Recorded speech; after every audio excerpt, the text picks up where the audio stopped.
All right. Anna, the camera is now rolling and a halfway signal is coming your way. So whenever you're ready, go ahead. Okay. Imagine your house, how many bedrooms and bathrooms that it has. Now try to imagine 250 rooms, 65 fireplaces, 43 bathrooms, and 34 bedrooms. This is the Biltmore Estate, and it's America's largest home. Biltmore marks 100 years of history and is located in Asheville, North Carolina. Anyone can enjoy it, even if you're not a fan of history. My credibility on the subject is having been there and through research. Today I will talk about my 6-hour journey to Biltmore. There's so much to do at Biltmore, like you can learn about the history, there's the features of the mansion, and there's things to do on the estate. First, let's discuss the history. George Vanderbilt was born in 1862 to a very wealthy family. He enjoyed traveling all over the world, but really liked Asheville because of the mild climate and the amazing scenery. George Vanderbilt had two of the most distinguished designers design his summer estate.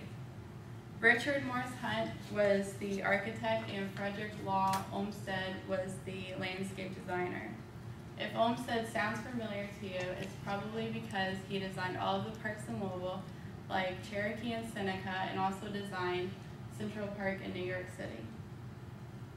It took over 6 years and 1,000 men to build the mansion. According to the official Biltmore website, over 11 million bricks were used.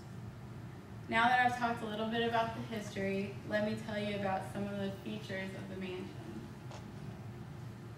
Biltmore has many features to the mansion, like 250 rooms, 65 fireplaces, 43 bathrooms, 34 bedrooms, and 3 kitchens, and all of that covers over 4 acres of floor space. Bathrooms weren't common back then, so the fact that he had 43 is really amazing to me. In the basement, there's a swimming pool, a gym, and a 2-lane bowling alley made of wood. Vanderbilt loved reading and writing, so it's no surprise that his library contains over 10,000 volumes. There's a banquet hall, and that's 74 by 42 feet, and it could sit up to 64 guests.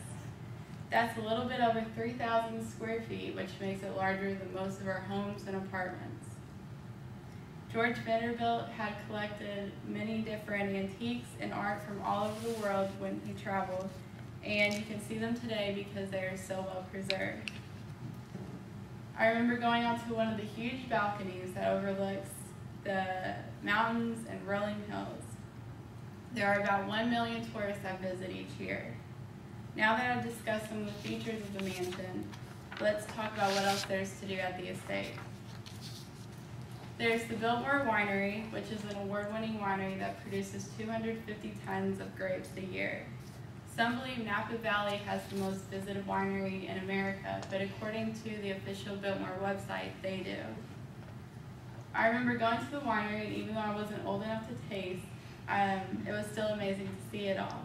On one side, you can look down and see these stainless steel vats filled with wine, and on the other side, you can look down and see the bottling room. There's gardens with acres upon acres of beautiful flowers and a variety of trees. There's cafes, fine dining restaurants, and many shops where you can buy items that were made at the Biltmore, like candy, crafts, jewelry, and souvenirs. There's outdoor activities like horseback riding, biking, hiking, and kayaking. Unfortunately, we ran out of time, but I hope to do these when I go back. Depending on the month you visit, tickets vary from $55 to $69. In conclusion, there's plenty of activities to do at Biltmore, even if you're not a history buff.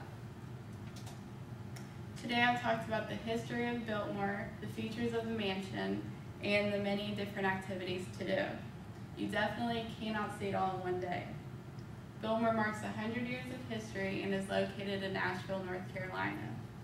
It is an amazing place to go if you want to transport yourself into the lives of the rich and famous from over 100 years ago. Thank you.